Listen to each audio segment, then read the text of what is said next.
Iranian security forces have violently crushed protests, leaving thousands dead and entire cities in what residents describe as an eerie silence. The government has blocked the internet and deployed police and military units to confront what many call the most serious challenge to the regime since 1979. Iranians now say they're afraid to leave their homes. At the same time, Moscow is expanding its war rhetoric in Ukraine, openly claiming new territories far beyond Crimea and Donbass. We will discuss all of this with my guest, political analyst Michael Sheitelman. Michael, it's my pleasure to have you here on War and Politics. Welcome. Yeah, good evening.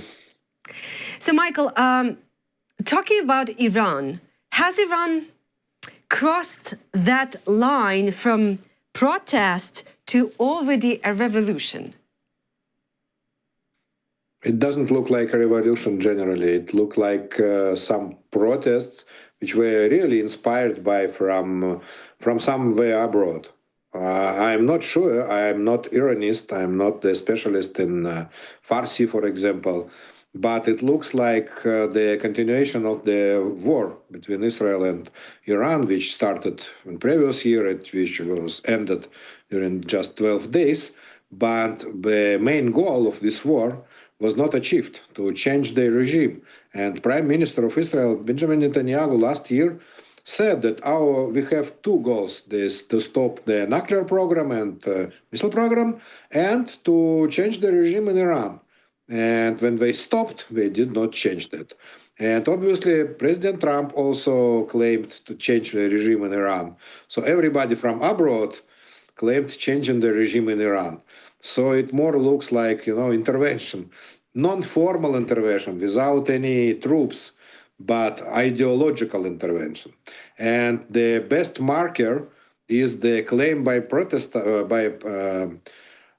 participants of protests to make the Reza Pahlavi, the son of previous king of Iran, to make him as a national leader of Iran. This is absolutely new. In all the protests during 40 years of Islamic regime in Iran, they never claimed to appoint any person. And this was a person, Reza Pahlavi. He was not so popular in Iran, by the way. And this is the first time, I believe, then all of us, we listen to him and we watch his appearance on TV, and American officials, they meet him as the somebody who is the main candidate to presidency, or I don't know how to say that to be Tsar of Iran, for example, Reza Pahlavi. So this idea was somehow put in the minds of protesters in Iran, and I believe it is foreign intelligence services who organized that.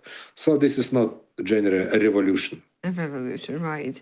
But, talking about the internet shutdown, and were trying to cut off the Starlinks, how decisive this could be for the regime's ability to survive?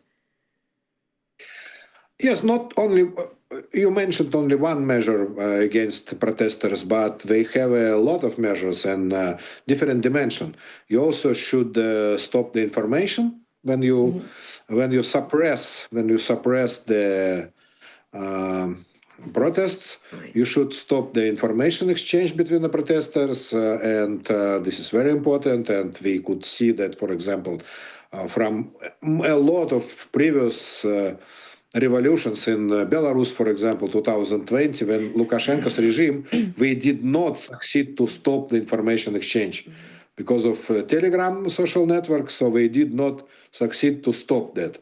And Russians, for example, now, they also stopped the information exchange, and they banned all the foreign social networks like Facebook and WhatsApp, and they control all the information exchange inside the Russian Federation. So this is very important measure, but it is not the measure alone which could stop the protest. You also use the force, and you also use the informational frontier. And I believe that they have also some another measures which we can't watch from outside. For instance, like a death penalty. They started to threaten people, right? I mean, this is freaking scary. Not only, again, not only death penalty. Death penalty is some, let's say we could count, this is dozens of people, for example, they Well, will yeah. receive death penalty. But let's remember that these people who are participating in protest, they are just regular, usual citizens. They are not professional politics, for example. So they somewhere work, they're teachers, they're doctors, and they have the place of work, place of job, and in many times it is government-owned place of work. So you could also press to people when you take the money from them. Or students, for example, you could just throw out the students from universities, and this is very, very important for students. And this is the normal, not only death penalty, but these very simple measures could also be effective in this situation.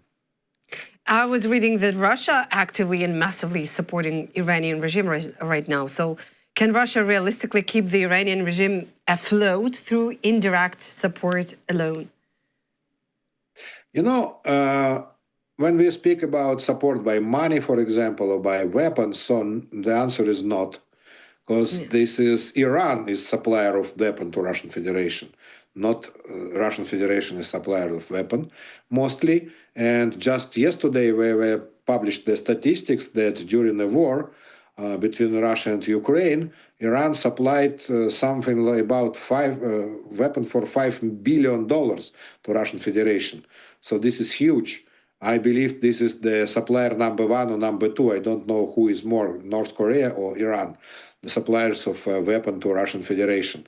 But today there was some very important news, which the most of observers did not pay attention. But one of very important person in the Russian Federation, Oleg Deripaska, who is Russian oligarch, one of the biggest of Russian businessmen in metallic business and in energy production. And he is also the close member of, let's say, close circle of Vladimir Putin. And he made a statement about Iran, official statement about Iran. I should pay the attention that he is not official politician of Russian Federation. He is not a member of parliament or minister. He's just private person. But he said that Russia stopped the war, and Russia stopped American attack on Iran, and Russia saved Iran as the partner of Russian Federation. And he told the story how it was done. He told the story that Russia, together with China, organized some channel of communication between Iranians and Americans. And during this channel of communication, Iranians persuaded Americans that they don't have aggressive plans or something, I don't know what, some bullshit, yeah. And this was the reason why Americans stopped the planned attack. And this is very, very interesting point, because Oleg Deripaska, he has a big influence inside the Russian Federation. I believe that from businessmen, not from the politicians, he is the most influential person. He was, by the way, one of the most influential persons with previous president of Russian Federation, with Boris Yeltsin. He is not the big speaker. He is not give speeches every day or every month, maybe once a year. So this message was sent. This is very important message, and I believe that this is true. Yeah, I was about to ask you, Michael. Do you think if he's not speak a lot, so this is kind of an insider information? This is not insider information. I believe that he is the head of the informal group who organized that. Okay. This was like a report to Mr. Putin, public report to Mr. Putin that his group did that. Why I believe? Because he is responsible for the economical connections with China. Again, not from the government. In government, obviously, this is the head of government is responsible for China-Russia trade. But informal side, this is Oleg Deripaska, Mr. Oleg Deripaska. He is the unofficial envoy to China, because he has a lot of Chinese investment in his business, and he also has a lot of business opportunities inside China with energy and metal production. So I believe he was like Steven Witkoff of President Putin in this case. But what they have offered to the United States in this situation? I mean, what Russia, what they did. That is interesting, yeah. By the way, in this statement, Oleg Deripaska said very interesting facts. He said that this time we, Russia and China, we saved our partner Iran. But we are not sure that we could save them next time against the next American attack. And he said that Iranians, they should change the regime. They should make the changes and reforms inside Iran. And again, this is private person, not the politician. Businessman says to Iranian government, to Iranian authorities, he says that. And they know in Iran that this is Mr. Putin guy. So this is the message which Putin can't send. Putin can't say to Iranians, you should change the Islamic regime. But Deripaska could say that. And that means that one of promises to American authorities was that regime will make some reforms, maybe some elections or something. Obviously, it will not be poor democracy, but some changes. And obviously, they also promised to stop the Iranian nuclear program. And I believe they also had some private bonus to President Trump. You know, in the current politics last year, the private offer to President of United States, like Switzerland, for example, they brought some gold bars to President Trump as a present. They brought it to official negotiation between Switzerland and United States about tariffs. They brought a lot of gold, 100 kilograms of gold, as a present to President of United States. And Qatarians, if you remember, Qatarians or Saudians, I don't remember, they gave private jet to Mr. Trump, the very expensive private jet, which cost hundreds of millions, if not $1 billion. So I believe that also Iranian government could give some private present to Mr. Trump, like a couple of tankers with oil or something like that. And it will be officially, like with Venezuela case. We give a present to United States, to the people of United States, our Iranian oil, for example. Michael, but in all the situation, do you think that Moscow is truly interested in changing Iranian regime? Not, absolutely not. Yeah. Absolutely not. But it should have done publicly all these claims, because they promised it to Americans. So we can't do it in silence. So it was the public promise to Americans de facto. And Mr. Deripaska publicly promised to Americans that, you see, we have a pressure on Iran. Obviously, they don't care about regime. They really just don't care which regime exists in Iran. They need Iran as a strategic partner, as the most technological country between all Russian partners. Because who is the military partners of Russian Federation? Northern Korea, Cuba, Nicaragua, Venezuela, Belarus, and Iran. And Iran, this is the only technological partner, because Russia is not so technologically developed country. And in Iran, they have fundamental physics, fundamental maths, fundamental universities, and they built the ballistic missiles. By the way, they'll build ballistic missiles which Russian couldn't build. And they built a lot of drones. And now in Russia-Ukraine war, we have Iranian drones, not Russian drones. And Russians, they did not succeed to build these drones. Only Iranians developed this technology. And Iranians, they sell technology to Russian Federation.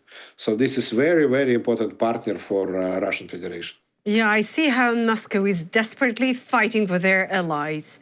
They already lost Syria. They somehow, I think, lost Venezuela, and now they couldn't Yes, stand exactly. to lose their Iranian friend. I believe that also Iran is not for a long term, the partner not for a long term, because okay, at this stage, it was some, all of this negotiation story between China, Russia, Iran, and United States. It is just the delay of the war. This is not the stopping the war. Because the fundamental reasons for this war, they did not disappear. And Israel still have the plan to change the authority in Iran. And also Israel has the plan for this year, because in Israel, we have an election planned in October, and Prime Minister Benjamin Netanyahu, at this moment, he has not a big chance to win election again. But if he changes, he makes some move which will change the regime in Iran, so he will be the winner of this general election in Israel. So I believe that this is his personal plan to change the regime in Iran, or at least to try to change the regime in Iran. Yeah, and while Iran is on the brink, Moscow is doing the opposite, and it's expanding its declared war aims. Sergei Lavrov is again talking about Novorossiya, including Kharkiv, Dnipro, Mykolaiv, and Odessa. I mean, how should Ukraine and its partners read these signals? Well, we know, Michael, that the goals haven't changed. That they want to conquer all of Ukraine. But you know what? Publicly, they were, kind of a shitty saying that, no, we're needed just at Donbass. This idea about they want only Donbass, we heard only from one person in all the world. Yeah. It is from Steven Witkov. From Steven Yeah. Witkov, not from President Putin. Yeah. Never. Never President Putin never said that Donbass is enough. And in each of his speeches, he says something like that.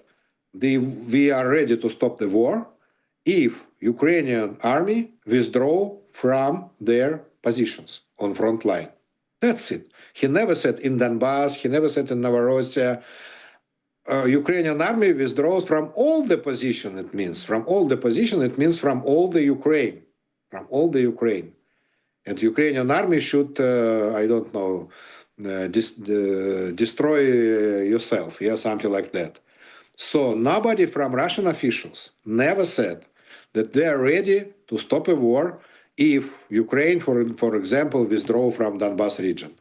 This is just a fantasy from Steven Witkov, and we never heard it from any another person. By the way, not only we heard that, and European diplomats and European leaders twice organized the special, I don't know how they called that, let's say round table with Steven Witkov, with leaders of Europe. And this round table, this target of this round table was to ask Steven Witkov what exactly Putin said to him. Because only Steven Witkov heard that. He was without translator, without interpreter. He was without any representative of American embassy in the meeting with Mr. Putin. So we asked him. And during this couple of this meeting, it appeared that Steven Witkov just lies. And he publicly lied about the ideas of Putin. Because then they started to ask him formally, with all the formal questions, not like social conversation. So it appears that he never heard from Putin that Putin is ready to sign agreement for Donbass. That is not true. And we heard it also in a phone conversation between Steven Witkov and the advisor of President Putin, Mr. Ushakov. And also it was the idea of Steven Witkov to give Donbass to Russian Federation, not of Ushakov or of any another Russian representative. So that is just game of Steven Witkov and not the real claim by Russian Federation. So generally, not anything changed. Yeah, we were kind of tricked by them. You know, I was at the Off the Record conference with the Ukrainian President Zelensky, and he also said about the demilitarized zone, the gray zone in Donbass, that we're withdrawing our troops. Yes, but nothing like the Donbass region. It's all the Russia needs. Nothing about that. You're right. And also, President Zelensky said that we are ready to organize this demilitarized zone, theoretically, because we don't have any practical offer, not from American side and not from Russian side. Yeah. But in theory, he said, if we withdraw, for example, for 40 kilometers back, so Russians also should go back 40 kilometers.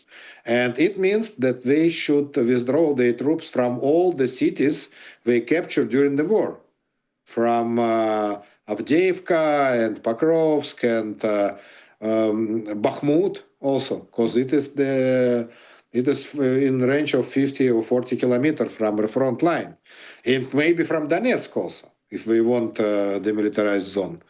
And nobody started negotiated because we don't have partner for negotiation. We negotiated with Americans, but Americans, they are not somebody who will sign the agreement. So this is generally senseless when we never heard the position from Russian Federation. Michael, just a few questions left. You recently said that aside from the Greenland episode, Trump is now acting largely in Ukraine's interest. Just so, I think yesterday you said that. So do you genuinely believe that his current actions align with the Ukrainian strategic goals? And if so, how exactly, Michael? Okay, let's say that we could give different interpretation for President Trump's steps. Right. We can't guess his reasons. We can just observe what he does and what he says, but we don't know his reasons. And generally, it could be game against President Putin, for example. Why not? We don't know, is President Trump play the game against President Putin, or he plays the game against Ukraine, or he does not play any game.